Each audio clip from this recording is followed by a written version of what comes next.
Good morning, everybody. Welcome to the Bluebeam Revu 20 webinar. My name is Matt Kohlberg. I'll be your host today. A little bit about myself. I've been with SolidCAD since 2006, focused on Bluebeam Revu products and Autodesk infrastructure products. I've been in the industry since '93. And I provide services and support and training for all my Autodesk and Bluebeam customers. Welcome to the webinar. If you have questions, please post your questions in the Q&A panel. There's enough people where we can't have people actually speaking today, unfortunately.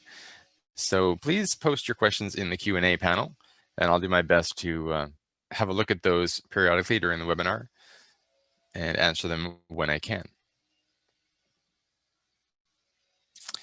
So let's go. What are we going to talk about today? Well, here's our agenda. Some of these things are what's new for Revu 20. So before this was Revu 19.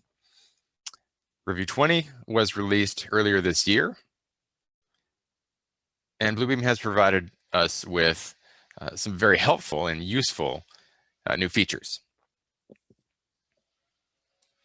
Just before I get into that, my initial slide here has two links in it.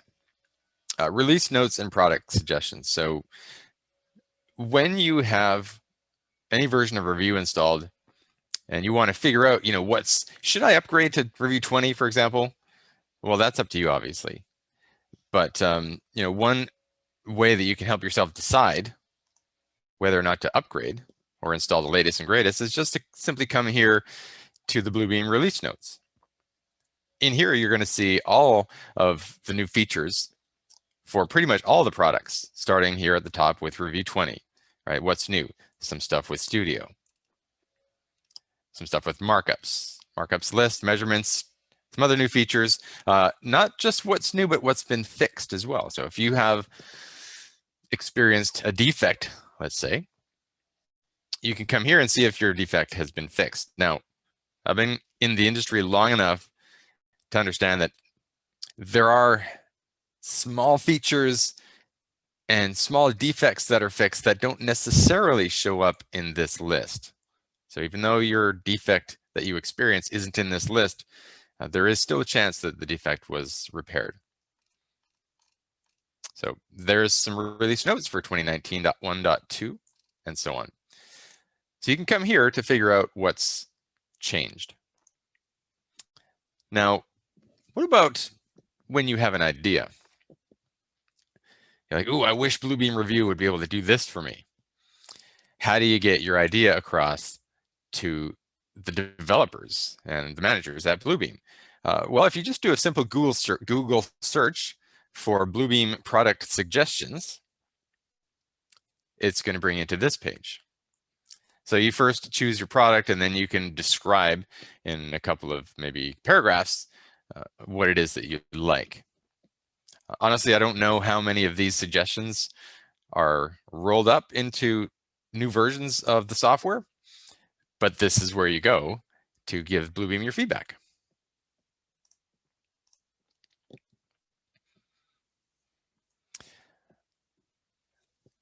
So the first couple of slides here are what's new. After that, I'm going to show you some tips and tricks on getting some tasks done with this software. Creating PDFs, especially from within AutoCAD, if you're creating PDFs, Markup and Measure tools, how to customize your interface to make it potentially more usable for you, how to compare two different, or three different, for that matter, different PDFs to determine what's different between them. We're going to talk about file security, and then finally we'll touch on collaborating with outside users, let's say.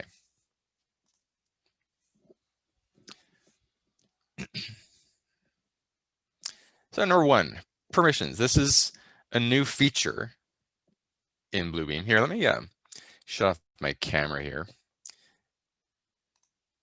There we go. So permissions. Studio administrators can now invite and assign permissions to users before they even have a Studio account. So what is Studio? You might not even be familiar with Studio. We're definitely going to talk about that in the last slide today. Short story is Bluebeam Studio is Bluebeam's cloud solution. You can store files in something called a Bluebeam project, or you can collaborate with others in something called a Bluebeam session or a studio session. And so these two things require that you invite other users to your studio account, and you can give them different permissions. Now, in the past, let's say you had a particular studio session about to start at 10 a.m.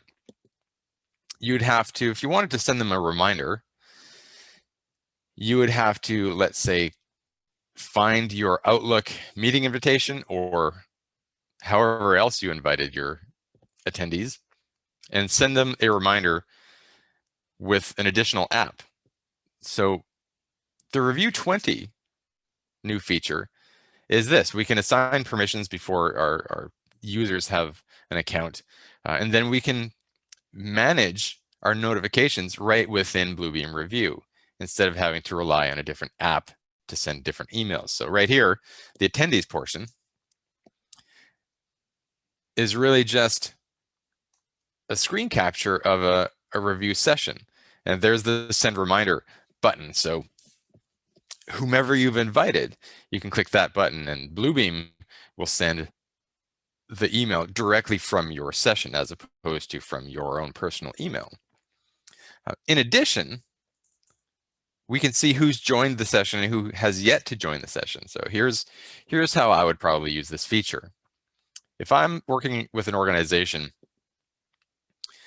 who is responsible for marking up a set of plans, and that PDF has to be marked up by maybe 5 different users in my organization, I need to make sure that all 5 of my users are actively joined the session and are actively marking up this file. So I can see, you know, if I'm requesting my users to come in on, not come in, but join the session on Monday, and it's Tuesday and I see 4 people or these 3 people haven't yet joined, well, then I can follow up with them.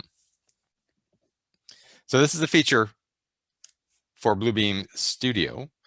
And it's just, again, it just allows you to interact with your users without having to resort to a different app.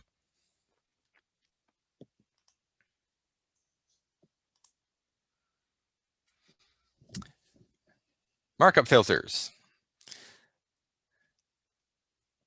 Some of my customers don't actively use the markup filters much. Most of the time is because they actually don't know it exists. So number one, there's a feature in Bluebeam Revu called Markup Filters, which I'll show you momentarily. And these filters are now a lot easier to use, and then we can save a filter for later use. So let me get into Bluebeam here. Here's your normal sort of Bluebeam PDF. Oh, I shouldn't say Bluebeam PDF, it's just a PDF. I have some markups here. Now let me show you what we have. Some are blue, some are red. Some have a status set. In this case, the 3 different markups have 3 completely different statuses that are set. About half have one subject and the other half have a different subject. So you're pretty typical markup set. Now let's say I would like to just see the plumbing markups because I'm successfully using subjects well, and so I can sort my markups by subject in this case. So you can do this. If I don't want to see any other markups except for the subject of my choice, number one, I turn on the filter list. Number two, I go to the header for that column and I say, I only want to see the plumbing. Now you can do this in Revu 2019 as well. In 20, it's a bit easier, a little more intuitive in my opinion. We just click the header up here and choose what we want to see. So I'll clear it. What if I only want to see the red markups? Well, same thing. I come here, I say, I only want to see the reds. or the red and blue. Or I can clear everything. If I want to clear over here, I can as well. Same thing for status. Do I want to see only those markups who have a completed status or an accepted status? Again, I turn on the appropriate filter. But we can combine filters. So here's the scenario. I would like to see only the furniture markups. So number one, I'll do this. Now, some of these furniture markups have statuses. So I'll say I only want to see the accepted status. So done. So I've just combined two filters. I've combined the subject filter and I've combined the status filter, but I can do even more than this. Let's say, let me turn this one off, clear that. Let's say I want to see completed or accepted, but I do not want to see the rejected. So I'm doing more to the status column than just simply picking which one I want to see. I want to see one of the three or two of the three. That's called a custom status, or a custom filter, that is. So let's say I want to see accepted, and you have to choose. Do you want to see an and or an or? Well, there's no such thing as accepted and completed. Well, in my case, there isn't anyway. So I have to choose or. Is it accepted or is it completed? Apply. There we go. So I'm filtering based on 3 bits of data. I'm filtering based on the subject. I'm filtering based on the status, but I have the or statement in there. Completed or accepted. Well, what if I want to save this for later use? You know, I don't want to have to do all those clicks 3 weeks from now when I have a similar project.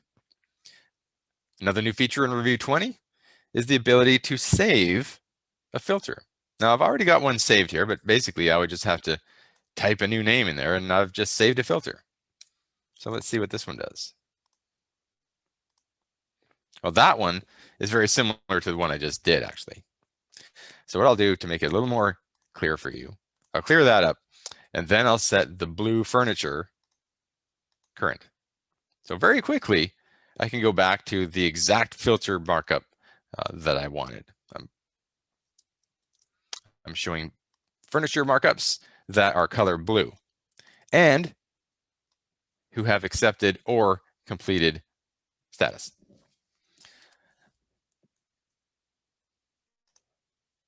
Super helpful, in my opinion, if you have to filter your markups more than once, basically.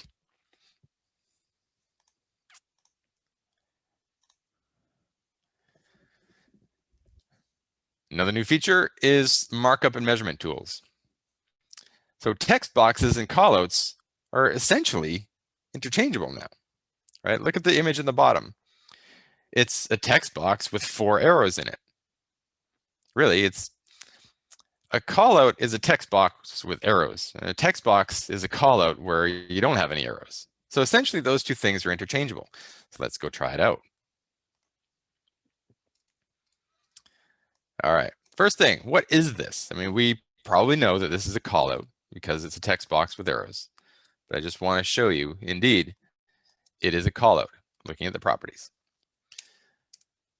Now, what's not new is the ability to add and remove leaders. Even in 2019, you could add new leaders and delete leaders. Now, what's different about 2020, at least with callouts, see, in 2019, all your leaders initiated right here.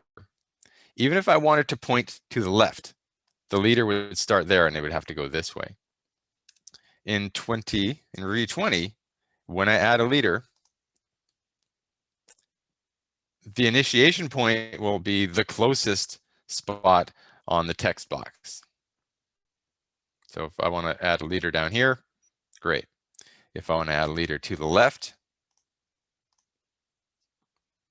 it's going to be connected to your text box at the closest one of the 4 connection points. Well, what about removing leaders? No problem. I'll just right-click every leader. Now, before I right-click this last one, I'd like you to keep your eye in the top left of my screen. Okay, it says call out currently. Watch what happens when I remove this last leader. It's no longer a call out because there's no leaders. It's just a text box. Now, is that any different from me coming here and saying text box? No, it's exactly the same. It's just a normal text box. So you start a normal text box from anywhere. It's a text box, but now you have the option to add a leader, and now it's a callout. This is what I mean when I say text boxes and callouts are essentially interchangeable objects.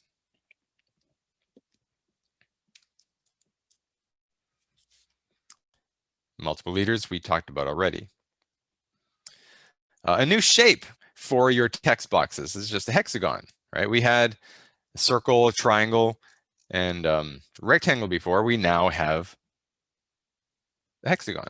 Here's your shapes. There used to be 3, now there's 1 more, new hexagon shape. Where do these ideas come from? Well, that product request link that I showed you earlier today.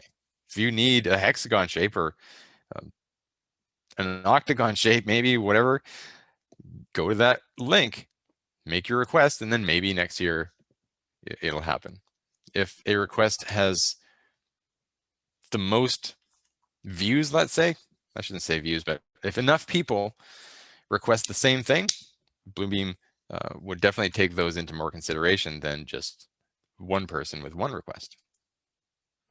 So invite your friends is what I'm saying. Measurements have historically only been allowed to use a continuous line style. Now we can have a measurement with pretty much any line style you need. All right, here's a poly length measurement, and the line style is 3 lines, the middle line being dashed. And it's just a matter of selecting the measurement itself and just grabbing a line style of choice. It's sort of like a polyline, let's say, but we can now do it directly with measurements, which is also handy. Why would you want to use this? Well, one reason to use different line styles is really to just differentiate one type of measurement from another. Like if you're trying to measure the area of a room, for example, maybe you'll want a fairly thick double line style. But if you're trying to measure the distance between like the road width, for example, you might use a different line style, different color, different line style. One's dashed, one's continuous, or one's dash dot, let's say, or one's zigzag. The more we can do to differentiate our markups from the underlying content, the better.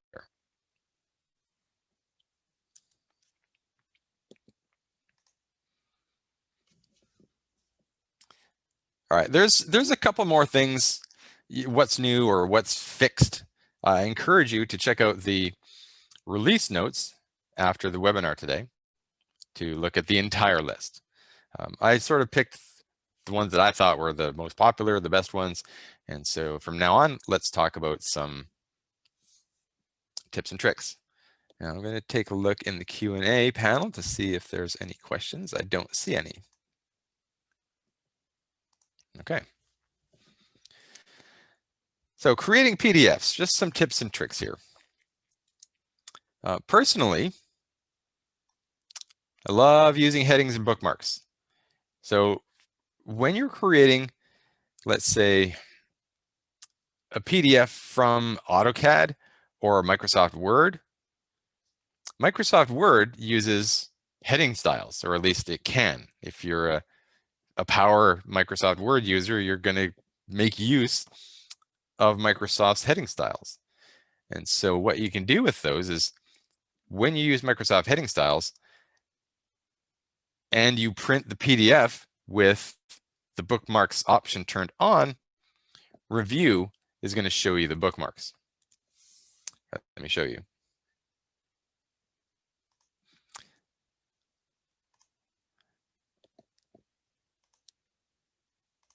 All right. So what we have here is a single PDF with several bookmarks in it. I don't really like that one. Let me find another one. Sorry about that. Let's find, oops.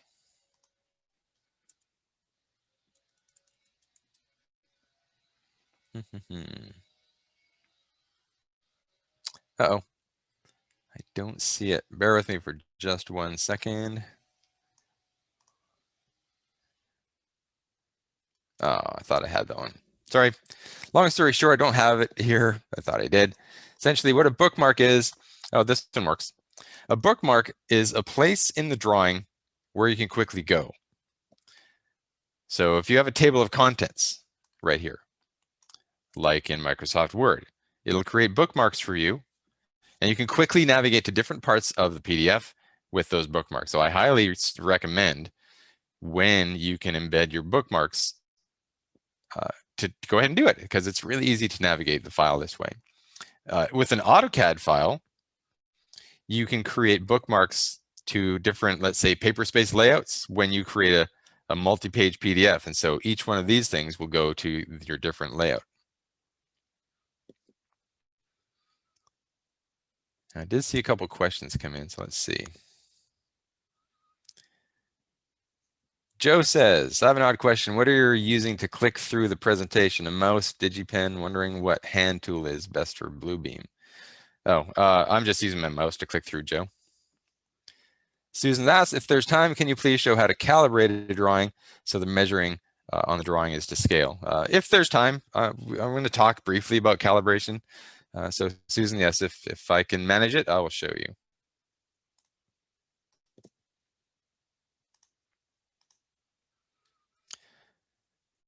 So yes, bookmarks. Now, the only way to get bookmarks from an AutoCAD drawing is if you use the Bluebeam PDF driver. Okay, AutoCAD comes with something called a DWG to PDF driver, printer driver. That creates excellent PDFs, but it doesn't give you the option for bookmarks.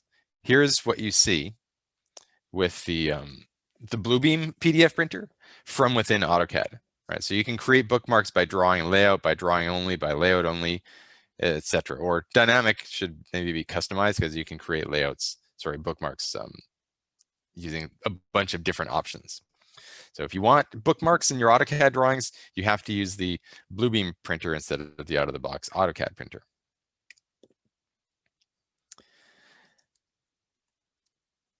So that's pretty much what that does. There's a couple things. These two are idiosyncrasies when printing with AutoCAD's DWG to PDF. So I have a file here, which I'll show you.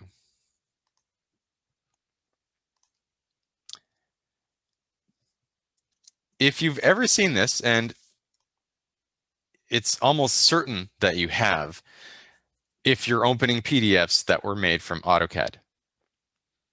But it depends on the driver, okay? I'm an AutoCAD user. I like to use AutoCAD's DWG to PDF printer. And when I do, the first time I open a PDF in Bluebeam, I get this message. Document contains untitled viewports, which may interfere with calibration or measurements. Would you like to remove them? Always, please, always say yes.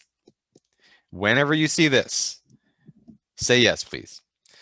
Because it says it may interfere with your calibrations or measurements, and it very almost certainly will. So say yes. There's nothing wrong with saying yes here. If you say no, I can still remove them later, and I'll show you how to do that in a second. But if you don't do this, if you say no, and you start making measurements, it's almost a certainty that those measurements will be interfered with and they may not be correct. So I'm just going to say no so I can show you how to manually get rid of them. We have to go to the measurement panel, and there's our viewports. Now, viewports in PDFs are generally a good thing when made from Bluebeam. And the reason we have viewports is this. You have a piece of your PDF that's 1 to 100 there, and another piece that's 1 to 500.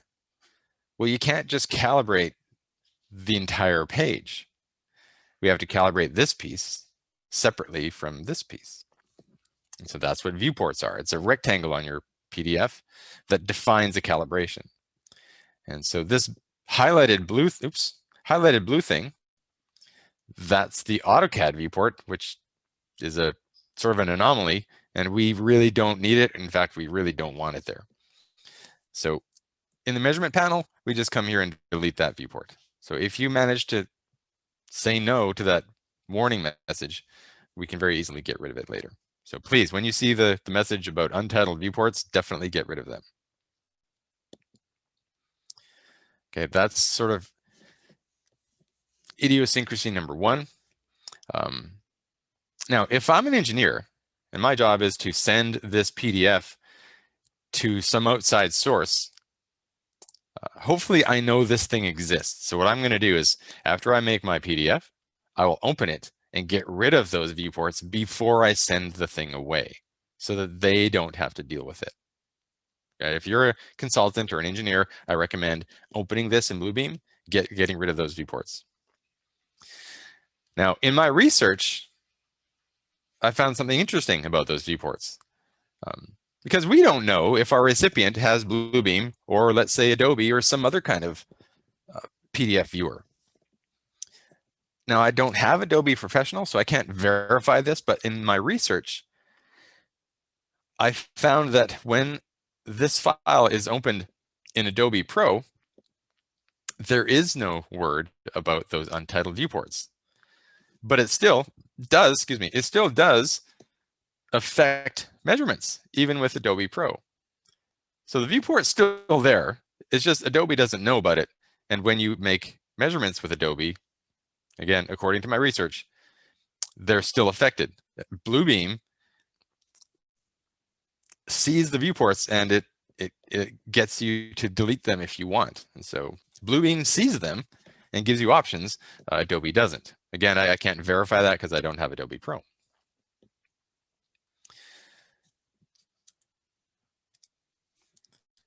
Now, AutoCAD users.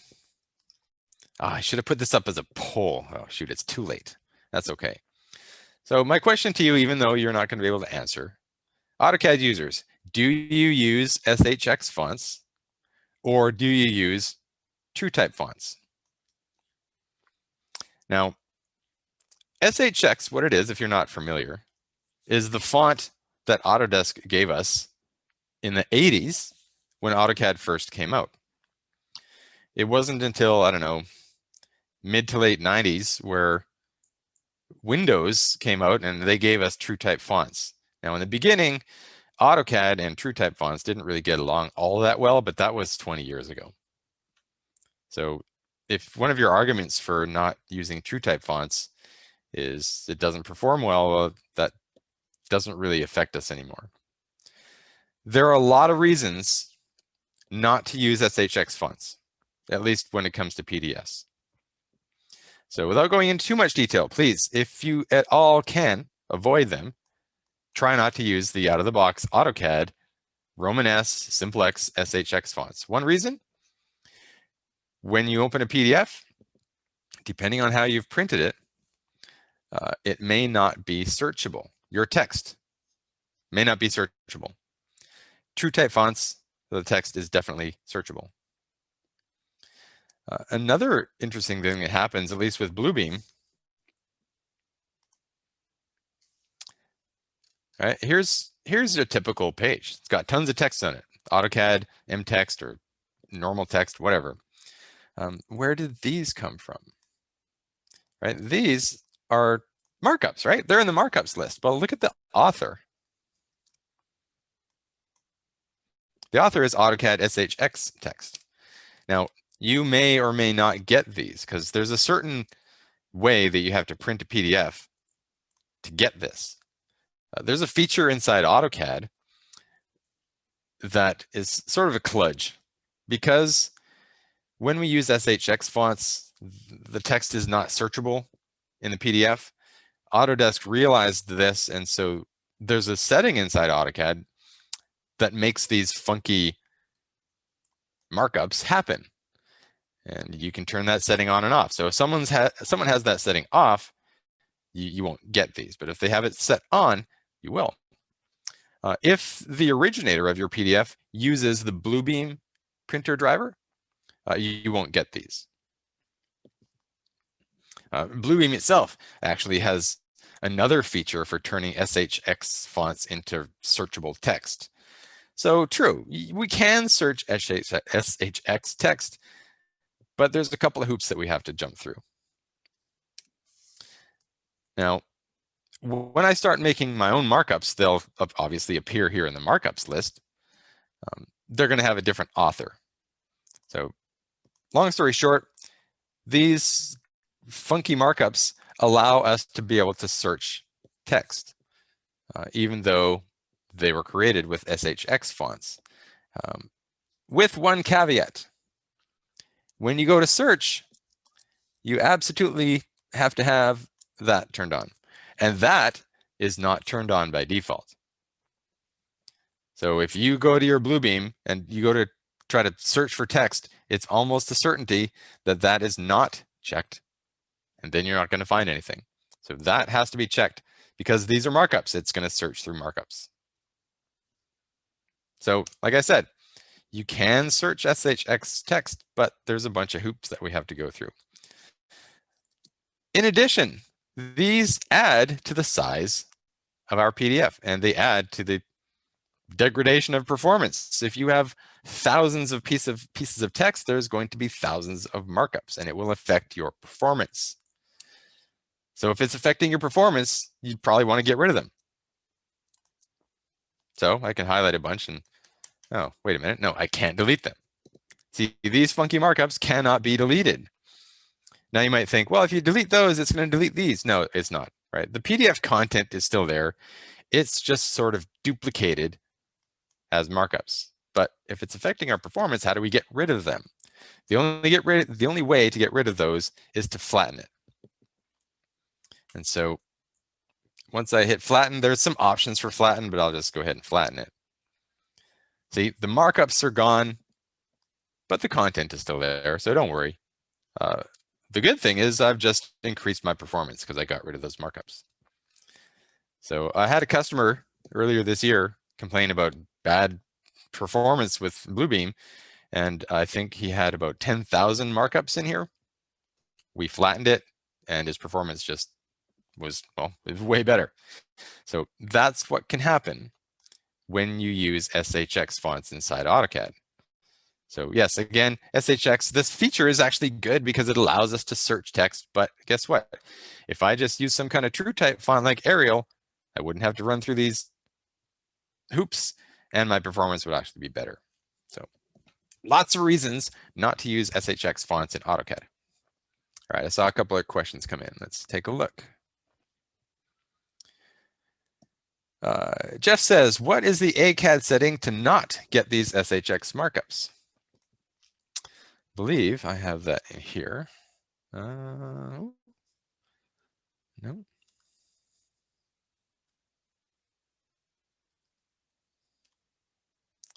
All right, let me just check. Viewport warning. All right, so I write on a blog, or well, SolidCAD has a blog called Solid Chat. And I'm a contributor on this blog. And so here is my my blog post about this feature, not just to answer your question, Jeff, about what the AutoCAD feature is, but this whole thing, the viewport message, the SHX variability. So I highly recommend that you go to blog.solidcad.ca. In fact, I think what I'm going to do is I'll just try to paste this someplace where I don't know if I can paste it to a place that you can see. No, I cannot. All right, so just do a Google search for Solid Chat right there. That'll get you to our blog.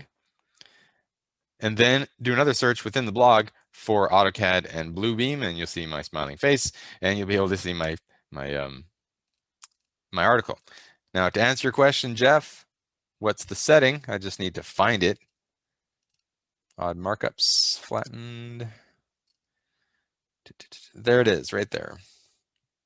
PDF SHX. In AutoCAD, there's a variable named turn it on, it enables the markups, turn it off, and it disables those markups. So PDF SHX is the setting.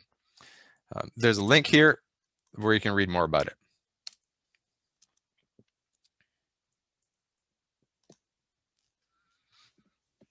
Interface customization is next. Going to go through this one real quick. Really, the idea of interface customization is to turn off things that you don't need, and then turn on and then move other things so that you have a nice, efficient interface to work with. It's called profiles. Bluebeam Revu ships with these 4 profiles out of the box. You can get rid of them.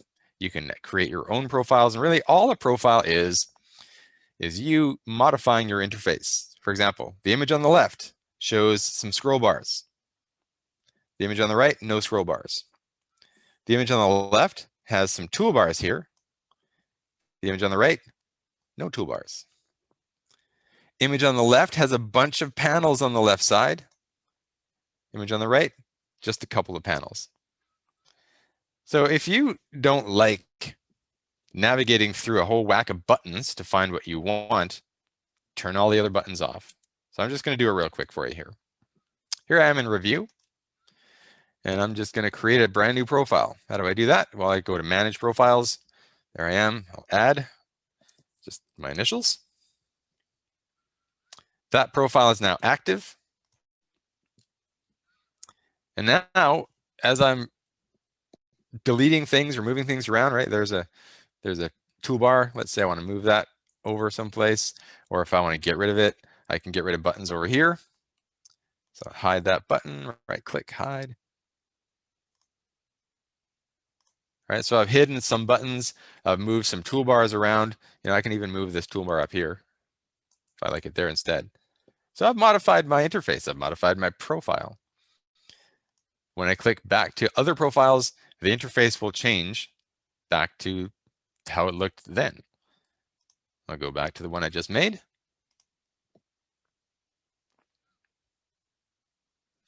So modifying your profile is really just modifying your user interface to suit your needs.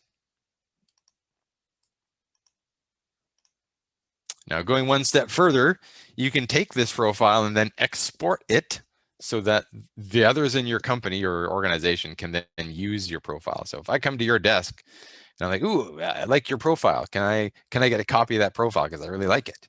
Yeah, you can. You as your user can export the profile, and I can then take it to my desk and import it.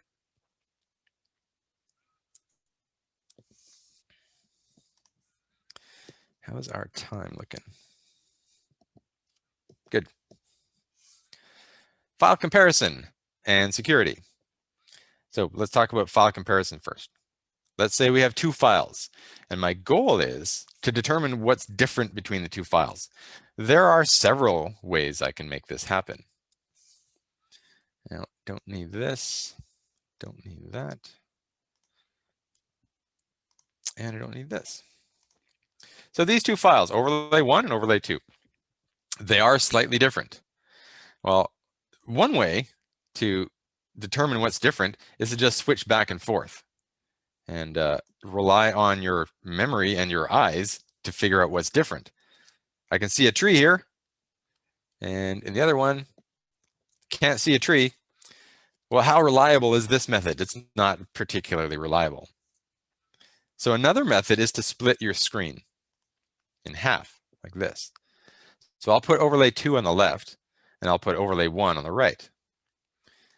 Now I've turned on synchronization between the 2 halves. And that's right here, by the way, under the view menu. So when I have it split, when I zoom and pan on one side, it's zooming and panning exactly on the other side. And this will allow me to see more what's different. All right, left side, I've got new revision. Right side, no revision. There's a tree on the left and no tree on the right. This is a better option than just switching back and forth between the 2 files. but it's still somewhat unreliable because I'm relying on my eyes. And I don't know about yours, but mine aren't all that reliable all the time. So that's another option. Third option is Bluebeam's overlay. We can take 2 pages and overlay them. So I'll do this real quick. One's red and one's green. Basically, the way this works, when Bluebeam figures that items are identical, it colors them gray. When something is unique to overlay 2, it's red. When something's unique to overlay 1, it's green. So I'll hit OK. It's going to create a brand new PDF for me, which is a combination of the other two. And whenever I see anything that's gray, I know that it's identical. So there's no difference there. When I see stuff that's red, I know that it's unique to overlay 2. And if I see stuff that's green, I know it's unique to overlay 1. So this is an even better method because colors just sort of jump out more this way. Oh, this is red. Yeah. Okay. So clearly there's something different. The problem with this method is if that difference is very small, it's pretty hard to see. You're still quite a lot relying on your eyeballs, right? So I know there's a change over here someplace. All right, so not much of one, but I mean, how many people are going to see this when you're trying to figure out what's different between these two files? Some people will, but I probably wouldn't. It's a pretty small thing to see. Which brings us to, in my opinion, the best way to compare 2 different files, and that's compare documents.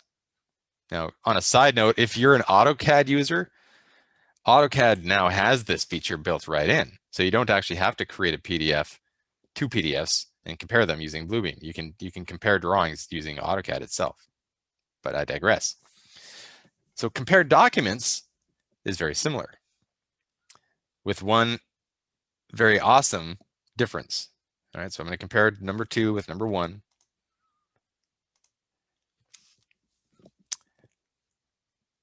In fact, there's 2 very awesome differences. Number 1, it really highlights what's different by adding a cloud.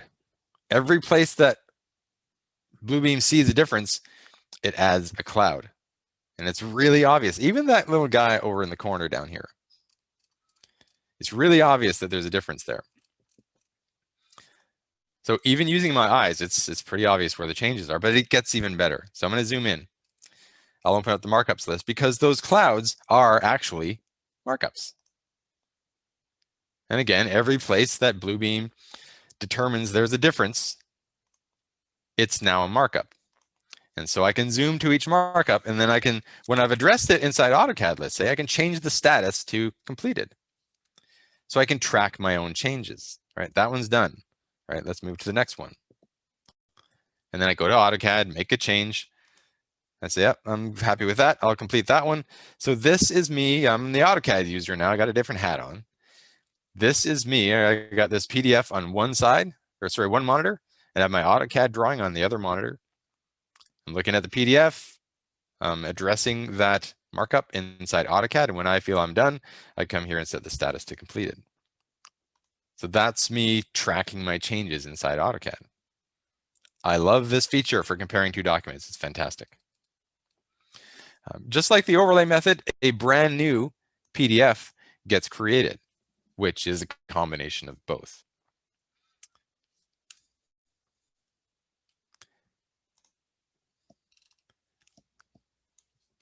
Question came in from Axa Thomas. Says, so to overlay, I believe they'd have to be the same scale and size. Yeah, absolutely they would. Yeah, if they're not the same scale, not the same size, even not the same position, it's not really going to work. So the 2 files have to be printed exactly the same. So for example, let me do this for you. Let's say I'm AutoCAD user number 1. I make a file like this. And then the second person in AutoCAD, I'm printing the same file. It's very possible when you print the same PDF, they could be offset in the X and Y just a little bit so they don't in fact overlay perfectly, right? That we can fix. When we attempt to overlay with this software, we have options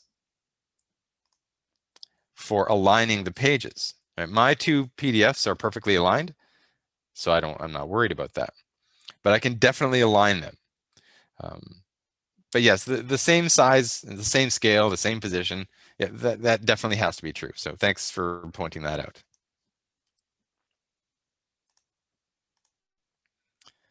Let's talk about file security next. File security, in my opinion, falls in two buckets. I can allow my recipient to do any of these things or not, right? That's file security as far as Revu is concerned. That's what file security is. When I have a PDF and I'm going to send it to somebody and I do not want them to be able to print, I can make that happen. Or I do not want them to be able to make any changes or even copying and pasting pages, editing, adding markups. I don't want them to do that, filling in forms. So any of these I can enable, or I can allow or disallow based on my recipient. So how do we make that happen? Well, that's document security. All right, there it is. There's the list that I showed you. And I would just go into change permissions if I don't want my recipient to be able to do some stuff. Now in here, I can embed a password for my recipient to even open the document. It's pretty rare that I would need to do that, but it's there. More common, however, is this half, right? I can require a password for my recipient to be able to print, copy, or edit. All right, so if I did this, ABC, oops. So there's a password. And so right now, if I hit OK, everything's still allowed. But if I start unchecking these things, my recipient will not be able to print unless they have that password. They can open the file just fine, but they won't be able to print, or they won't be able to make changes. And I've got options for what defines a change. Or I can disallow them copying text, or I can disallow them extracting content. So that's what file security is, as far as Revu is concerned. Now, the other thing is signatures. You can consider this file security, but as far as Revu is concerned, it's signing, document signing. It's a very different thing. So this one, I signed a document. There's my name. It's valid. It was signed on this date and time and some text that I typed in when I did it. Now, don't confuse this with just your scanned signature. That's a terrible signature, right? Let's call that my signature now. A lot of my customers will get their engineers to physically sign a piece of paper, and they'll scan that, and they'll just add that here as a stamp. And to them, that's signing the document. Well, it's not really. It sort of is.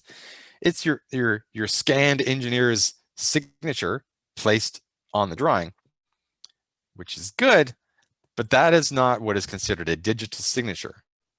Okay, a digital signature is an electronic signature, and it is recognized by the court system. So for example, me as the engineer, I digitally sign a file, and maybe an unscrupulous contractor goes into my PDF and realizes, oh, it's going to be too expensive to do this, and so he changes my PDF to suit his needs, his or her needs, and then builds it that way. And my inspector goes and says, hey, that's not what it says on my PDF. And the contractor says, well, that's what it says on my PDF. And there's an argument, and it goes to court.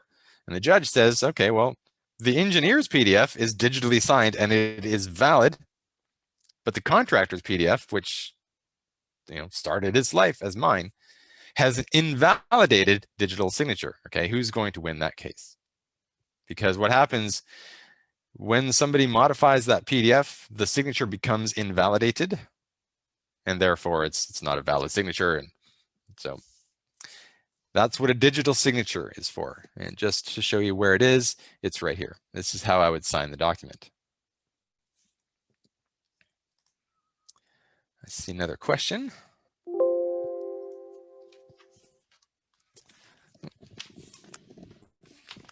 You can hold on just 1 second.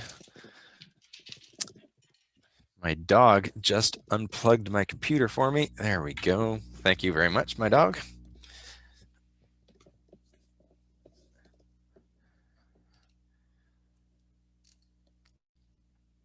Oh, that wasn't a new question. It's still an access question. Time? All right, perfect. Last page, collaboration. Okay, this is the Bluebeam Studio thing we were talking about. I'm going to quickly open it, show you basically what it is, talk about what it's for, and then we'll be done. So there's the cloud app right here. I'm going to sign in using my sign-in credentials. You do need a Bluebeam login account, which I have. They are free.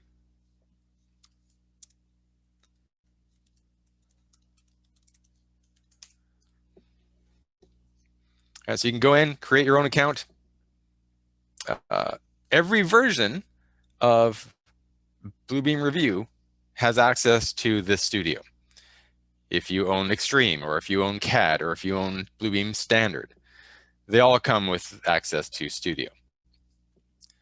All right, so I have a session there, which I've created. And then I've uploaded a single PDF to that session. So what did I do? There's a session created. There's a PDF that now lives online in the cloud, in the Bluebeam servers. By the way, I think Bluebeam now has 3 different servers, one in the US, one in the UK, and one in Australia, I believe. I could be wrong. Of course, us in Canada, we'd use the US server. There is no Canadian server. So if you are with an organization who is not allowed to store files online, well, this file is now stored in the US. So that may preclude your decision to use this feature. Anyway, I'm going to open it. Here it is. I'm opening it online. And what I can do is I can invite other collaborators to my studio session. So right now, it's just me. Right? I'm the only one that's online. There are 3 people who have not yet joined. So when they join, what's happening is we are viewing and marking up the same PDF simultaneously. Okay, here's the scenario. Your organization gets sent a set of drawings on PDF, and you have to approve or deny, let's say, this request for the subdivision to be built, let's say. Maybe it has to go through 5 of your users.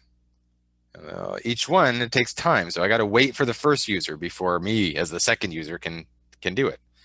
So user number 1 takes a day. Okay, they marked it up. It goes to me. I take 2 days to mark it up. And then the third user, by the time it gets to the 5th user, it might be a week and a half or 2 after we got this PDF in before we can send it back to the developer. Well, had we instead collaborated with Studio, we could be editing that same PDF simultaneously, marking up maybe for street lighting, or for underground utility, for storm sewer, let's say, or for roadworks. Right? We've got these different specialists in our office. And so it's going to save the developer time, because we can mark this file up in maybe 3 or 4 days, whereas it was 2 weeks before, because we're editing this one PDF simultaneously instead of having to wait for our previous colleagues to finish. Now you could argue that, well, why don't we just send copies of that PDF to the 5 different people, and that way they can mark up simultaneously? True, because we can combine their markups together later before we send it back to the developer. But my preference is I always like a single source of truth. One PDF. We all mark up the same PDF, because what can happen when you start emailing different PDFs around, things happen and you now have a wrong copy maybe of the PDF. So my preference personally is let's mark up the same PDF simultaneously because we want to maintain that single source of truth. That's what this studio session gives us. We're all marking up one PDF, but we're doing it simultaneously. When we're done, I can close this out, and just like any PDF, I can get the software to generate a summary so I can see everybody's markups. And by the way, there's a new feature in Revu 20 for when you're doing a summary. See, a summary will, in 2019, will include everybody's comments to your markups. And so Revu 20 has a tool where you can limit the number of comments you can see when you finally do a summary. So I don't have an example for that. I wish I could show you, but that is a new feature as well. Streamlined summaries. So if you go back to my, or to the, what did I call it? Very first slide. There it is, release notes. It'll tell you everything you wanted to know about everything that is new with this software. So let me just check the question and answer panel. I'm going to close this out. There's my email, by the way, if you need to contact us, or you can contact your SolidCAD sales professional as well. So no more questions in the Q&A panel. Still got a couple minutes left, so I'm going to close out the webinar. Thank you for joining us. My name is Matt Kohlberg. There's my email address if you need to ask a question after. And that's pretty much it. So on behalf of the rest of SolidCAD, my name is Matt Kohlberg. Thank you so much. Have a good rest of your day.